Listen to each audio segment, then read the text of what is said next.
വിജയുടെ 68ാമത്തെ ചിത്രം ഗോട്ട് അഥവാ the greatest of the all time ഇനി വെറും ദിവസങ്ങൾ മാത്രം റിലീസ് ചെയ്യാനുള്ളൂ. സെപ്റ്റംബർ 5-ാം തീയതി വ്യാഴാഴ്ച പുറത്തിറങ്ങും. പക്ഷേ ഈ സിനിമയ്ക്ക് വേണ്ടത്ര ഹൈപ്പില്ല എന്നാണ് എൻ്റെ പേഴ്സണൽ ഒപ്പീനിയൻ. കമ്പയർ ടു മറ്റ് ഇതുവരെ പുറത്തിറങ്ങിയ അല്ലെങ്കിൽ റീസെൻ്റായിട്ട് പുറത്തിറങ്ങിയ മറ്റ് വിജയ് ചിത്രങ്ങൾ വെച്ച് നോക്കുമ്പോൾ ഒരു വൗ ഫാക്ടർ ഉണ്ടല്ലോ, ഒരു ഡ്രൈവിംഗ് ഫാക്ടർ. ഓക്കെ, ഒരു ദളപതി വിജയ് പടം പുറത്തിറങ്ങുന്നുണ്ട്, ഓക്കെ അതിന് പോകണം, അല്ലെങ്കിൽ ആ ഒരു മൊമെൻറ്റം അത് ഈ സിനിമയ്ക്ക് തീരെ ഇല്ലാത്തതായിട്ട് എനിക്ക് പേഴ്സണലി തോന്നി.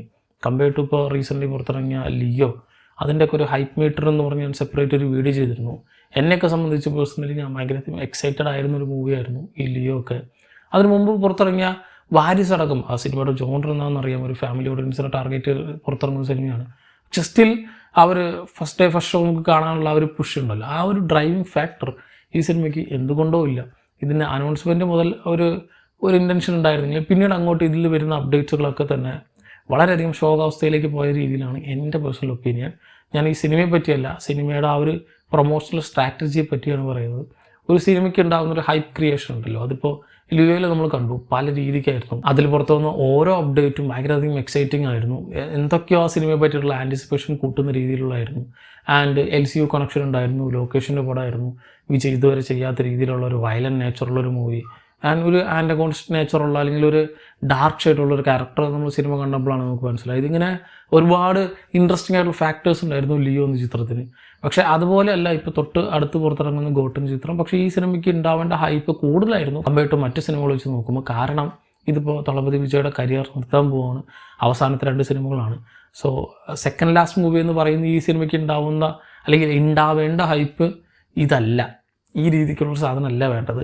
കാരണം ഇതിൽ വന്നിട്ടുള്ള അപ്ഡേറ്റ്സുകളൊക്കെ തന്നെ ഒരു വെറൈറ്റി സാധനമായിട്ട് എവിടെയും തോന്നുന്നില്ല. നമ്മൾ സ്ഥിരം കണ്ടുപതിഞ്ഞ ഒരു ടിപ്പിക്കൽ കൊമേഴ്ഷ്യൽ എൻ്റർടൈനർ അല്ലെങ്കിൽ പ്യുവർ കൊമേഴ്ഷ്യൽ ഫ്ലിക്ക് പോലെയാണ് ഈ സാധനം പല സമയത്ത് സിനിമ തോന്നുന്നത്. ആൻഡ് ഈ സിനിമയുടെ ട്രെയിലർക്ക് റിലീസ് ചെയ്തിട്ടുണ്ടായിരുന്നുള്ള മെയിൻ പ്രശ്നം വിജയുടെ ഇതുവരെയുള്ള കരിയറിലെ എല്ലാ സിനിമകളിലും ഒരു കോമ്പിനേഷൻ കണ്ട പോലെയാണ് നമുക്ക് പല സമയത്തും തോന്നുന്നത്. ആ രീതിക്ക് എല്ലാ റെഫറൻസുകളും കുത്തിക്കയറ്റി വെച്ച പോലെയാണ് പല സീക്വൻസുകളും തോന്നിയത്. സോ ട്രെയിലർ ഒരു ആവറേജ് ആയിരുന്നു. ഇതിന് എക്സൈറ്റ്മെൻറ്റ് കൂട്ടുന്ന യാതൊരു തരത്തിലുള്ള എക്സ്ട്രാ ഫാക്ടേഴ്സും അഡീഷണലായിട്ട് നമ്മളതിൽ കണ്ടില്ല.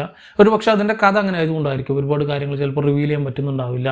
ചിലപ്പോൾ അതുകൊണ്ടായിരിക്കും ഇതിൻ്റെ ഈ പ്രൊമോഷണൽ സ്ട്രാറ്റജി ആണ് ഈ രീതിക്ക് ഇവർ ചേഞ്ച് ചെയ്തിട്ടുള്ളത്. പക്ഷേ ഇതിൽ ഇറങ്ങിയിട്ടുള്ള ബാക്കിയുള്ള ട്രാക്സും സോങ്സും തന്നെ വൻ ഷോക്ക് സാധനം. റീസെൻ്റ് ഇയേഴ്സിലെ ഏറ്റവും മോശം വിജയ് പ്ലേലിസ്റ്റാണ് ഇതിലുള്ളതെന്ന് എനിക്ക് തോന്നുന്നു. ഇപ്പോൾ ഞാനീ പറഞ്ഞില്ല, വാരിസിലടക്കം നല്ല കുറേ പാട്ടുകളുണ്ട്. ഈവൻ നമ്മുടെ ലിയോയിലൊക്കെ പിന്നെ പറയാൻ വേണ്ട, ആൻഡ് ഇത് പൊളിച്ചൊടുക്കിയിട്ടുണ്ടായിരുന്നു. പക്ഷേ ഇതിൽ ഇവൻ ചെയ്തിരിക്കുന്ന റിലീസ് ചെയ്യുന്ന ഓരോ ട്രാക്കുകളും വൻ ഷോക്കായിട്ടാണ് വരുന്നത്. വിജയുടെ കഴിഞ്ഞൊരു 5-10 വർഷം ഗ്യാപ്പിൽ ഏറ്റവും മോശം ട്രാക്ക് ലിസ്റ്റോ പ്ലേ ലിസ്റ്റോ ഒരു പക്ഷേ ഈ സിനിമയിലാണ് നമ്മൾ കാത്തിരിക്കുന്നത്. അത്ര അലമ്പായിട്ടാണ് പല ട്രാക്കുകളും തോന്നി. ഒരെണ്ണം പോലും മര്യാദയ്ക്ക് മെനയുള്ളതായിട്ട് തോന്നിയില്ല. സാധാരണ ഇങ്ങനെയല്ല ഉണ്ടാവും, നേരെ തിരിച്ചാണ്. പക്ഷേ ഇതിൽ ഒരു ഹൈ മൊമെൻറ്റ് തരുന്ന അല്ലെങ്കിൽ നമുക്കൊരു ഇൻട്രസ്റ്റിംഗ് ആയിട്ടൊരു സോങ്സ് പോലുമില്ല. പടം എന്തോ ആവട്ടെ, പക്ഷേ കുറേ ട്രാക്സ് നല്ല സാധാരണ കിട്ടാറുണ്ട്. ഇതിൽ അതുമില്ല. സോ മൊത്തത്തിൽ ഒരു അവിയൽ പരിവായിട്ടാണ് ഇതിൻ്റെ ആ ഒരു പ്രൊമോഷൻ സ്ട്രാറ്റജി മുഴുവനായിട്ട് കിടക്കുന്നു ഇതുവരെ വന്നിട്ടുള്ള അപ്ഡേറ്റ്സുകളൊക്കെ തന്നെ. പക്ഷേ ഒരു വിജയ് ചിത്രം ആയതുകൊണ്ട് തന്നെ ഞാൻ ഈ പറഞ്ഞ ഫാക്ടേഴ്സ് ഒന്നും തന്നെ ഇനീഷ്യൽ കളക്ഷനെ അല്ലെങ്കിൽ ഇനീഷ്യൽ പുഷിനെ ബാധിക്കില്ല എന്നുള്ളത് തീർച്ചയാണ്. ഫസ്റ്റ് ഡേ ഒക്കെ എല്ലാ ഷോസും ഹൗസ്ഫുൾ ആയിരിക്കും തീർച്ച. ഐ തിങ്ക് തമിഴ്നാട്ടിലെ എല്ലാ തിയേറ്ററുകളിലും ഇത് തന്നെയാണ് റിലീസ് ചെയ്യാൻ പോകുന്നത്. പോരാത്തതിന് കേരളത്തിലെയും ഒട്ടുമിക്ക മെജോറിറ്റി ഓഫ് തിയേറ്റേഴ്സിലും ആ ഒരു ഫസ്റ്റ് വീക്ക് ഫുൾ ഇത് തന്നെയായിരിക്കും. പിന്നെ തൊട്ടടുത്ത ആഴ്ചയാണ് നമുക്ക് ഓണം റിലീസുകളായിട്ട് കുറേ സിനിമകൾ വരാനുള്ളത്. ഐ തിങ്ക് സെപ്റ്റംബർ 12-ാം തീയതി 13-ാം തീയതി ഒക്കെ. സോ അതുവരെ കംപ്ലീറ്റ് ആയിട്ട് ഈ ഗോട്ടിൻ്റെ റണ്ണ് തന്നെയായിരിക്കും. അത് വിജയുടെ ആ ഒരു സ്റ്റാർഡം ഒന്നുകൊണ്ട് മാത്രമാണ്, അല്ലാതെ ഈ സിനിമയ്ക്ക് വേണ്ടി ഇവർ ക്രിയേറ്റ് ചെയ്ത് വെച്ചിട്ടുള്ള ഒരു ഹൈപ്പ് കൊണ്ടല്ല. സോ ഈ ഒരു സ്റ്റാർഡത്തെ പ്രോപ്പറായിട്ട് ഈ ഒരു പ്രൊമോഷണൽ സ്ട്രാറ്റജിയിൽ യൂട്ടിലൈസ് ചെയ്തിട്ടില്ല എന്നതാണ് എനിക്ക് പേഴ്സണലി ഈ ഗോട്ട് എന്ന സിനിമയുടെ അപ്ഡേറ്റുകൾ വെച്ച് പറയാനുള്ളത്. ആൻഡ് ഈ സിനിമ വെറുതെ തട്ടിക്കൂട്ടെടുത്ത പടമൊന്നുമല്ല. ഒരു 10-300 കോടി ചിലവാക്കിയിട്ടാണ് ഈ സിനിമ വരുന്നത്. ഒരുപാട് VFX വർക്കുകളൊക്കെ സിനിമയ്ക്ക് യൂസ് ചെയ്തിട്ടുണ്ട്. ലോല VFX ഒക്കെയാണ്, നമ്മൾ അവഞ്ചേഴ്സിന് വേണ്ടി വർക്ക് ചെയ്തിട്ടുള്ള ടീമൊക്കെയാണ്. ആൻഡ് നമുക്ക് കഥയെ പറ്റിയിട്ടുള്ള യാതൊരു തരത്തിലുള്ള ഫുൾ പിക്ചേഴ്സും തരാത്ത രീതിയിലുള്ള കുറേ സാധനങ്ങളാണ് റിലീസ് ചെയ്തിട്ടുള്ളത്. ആൻഡ് കുറേ ക്യാമിയോ സാധനങ്ങളൊക്കെ നമ്മൾ ഈ സിനിമയിൽ കാത്തിരിക്കുന്നുണ്ടെന്ന് പറയുന്നുണ്ട്. പക്ഷേ ഈ പറഞ്ഞ സാധനങ്ങളൊക്കെ ആഫ്റ്റർ റിലീസ് മാത്രമാണ് ഒരു ചർച്ചയുള്ളൂ. പ്രീ റിലീസ് വെച്ച് നോക്കുമ്പോൾ ഈ സാധനങ്ങളൊന്നും തന്നെ ഒരു ഡ്രൈവിംഗ് ഫാക്ടറായിട്ട് ഒരിക്കലും നമുക്ക് പറയാൻ സാധിക്കില്ല. ആൻഡ് വെങ്കട് പ്രഭുവിൻ്റെ ഫിലിമോഗ്രഫി കരിയർ വെച്ച് നോക്കുമ്പോൾ അദ്ദേഹത്തിൻ്റെ സിനിമകളിൽ എന്തെങ്കിലുമൊക്കെ തന്നെ ഒരു വെറൈറ്റി ഓരോ സിനിമകളിലും അദ്ദേഹം പുതിയതായിട്ട് കൊണ്ടുവരാറുണ്ട്.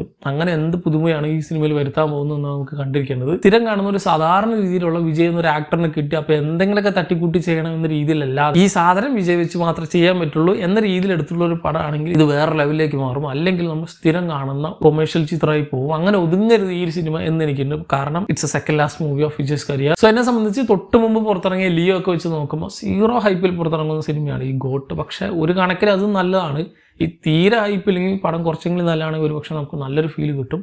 ഒരുപാട് ഹൈപ്പ് വെച്ച് പോയ സിനിമകളിലൊക്കെ അവസ്ഥ നമുക്കറിയാം. പക്ഷേ എന്നിരുന്നാലും ഈ സിനിമയ്ക്ക് ഈ ഹൈപ്പല്ല വേണ്ടിയിരുന്നത് എന്നാണ് എൻ്റെ പേഴ്സണൽ ഒപ്പീനിയൻ. എന്താണ് നിങ്ങളുടെ അഭിപ്രായം എന്നുള്ളത് താഴെ കമന്റ് ബോക്സിൽ കമൻറ്റ് ചെയ്യാം. മറ്റൊരു വീഡിയോയിൽ വീണ്ടും കാണാം. നന്ദി.